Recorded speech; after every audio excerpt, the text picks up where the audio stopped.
Harper Business and HarperAudio present Conflict Resilience, Negotiating Disagreement Without Giving Up or Giving In by Robert C. Bordone and Joel Salinas, M.D. Read by Chris Brinkley.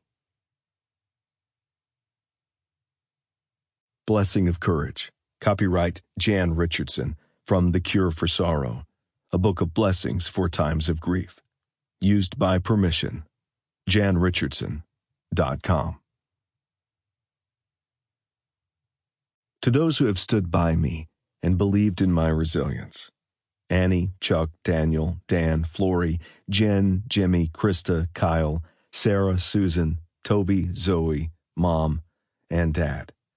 And to all who strive to build bridges across lines of difference, with admiration and appreciation for the lessons you share on how to come together in a conflicted world. RCB.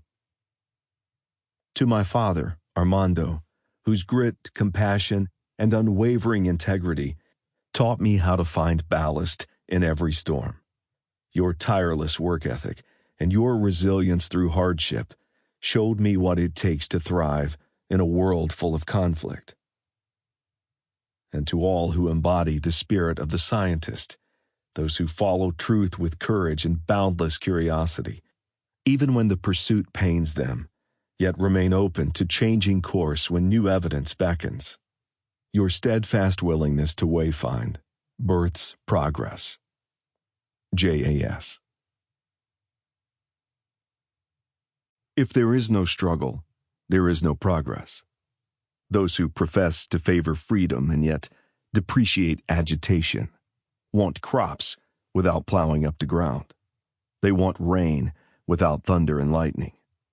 They want the ocean without the awful roar of its many waters. Frederick Douglass. Introduction. We're an unlikely pair, a law professor and a neurologist. Whereas Bob has been teaching and writing about conflict resolution and negotiation for nearly 30 years. For the past 20 years, Joel has been teaching and writing about people's brains and their behaviors. Now, together, we've written a book about something very different. It's called Conflict Resilience.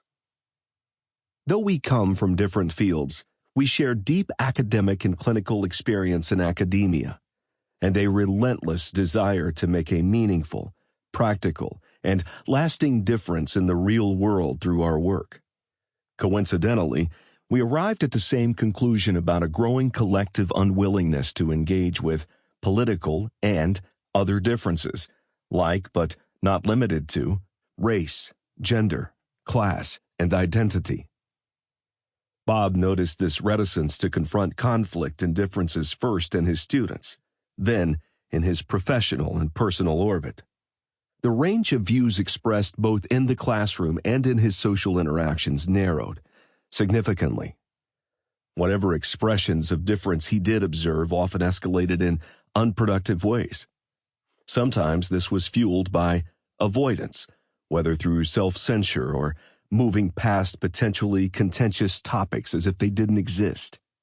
Bob would witness this in his The Lawyer as Facilitator course, where he'd spend 12 weeks teaching law students the skills needed to facilitate hard conversations, such as creating a low-risk space where parties with opposing views can feel comfortable enough to express themselves openly. Yet on the last day of class, when the students' skills would be tested by facilitating a real conversation between real people who volunteered to participate in a group exercise, discussing polarizing topics that were timely and important: abortion, police reform, immigration, climate change, gun rights or control, etc. The result was often the same. The students, serving as facilitators, would skirt the most uncomfortable issues and would instead focus their time on softer topics where deep disagreement would be less likely to present itself. This pattern showed Bob that, even when these skills are taught, the instinct to avoid conflict is real and pervasive, and as harmful Sample complete. Ready to continue?